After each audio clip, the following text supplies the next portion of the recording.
Iranian billionaire businessman Babak Zanjani has been sentenced to death for corruption, justice officials say. He was arrested in December 2013 after accusations that he withheld billions in oil revenue channeled through his companies. He denies the allegations. Zanjani was convicted of fraud and economic crimes, a judiciary spokesperson said at a press briefing. 2 others were also sentenced to death and all were ordered to repay embezzled funds. The ruling can be appealed.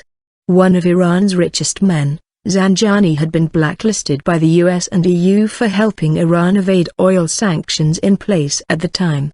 He had acknowledged using a web of companies in the UAE, Turkey, and Malaysia to sell millions of barrels of Iranian oil on behalf of the government since 2010.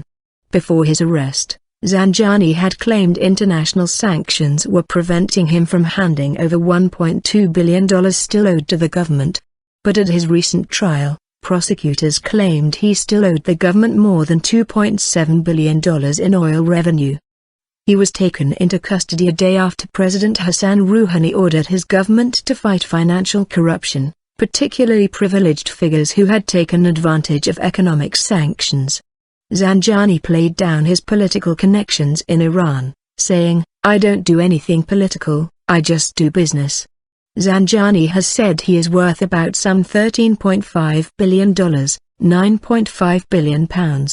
International sanctions on Iran were lifted in January after a watchdog confirmed it had complied with a deal designed to prevent it developing nuclear weapons.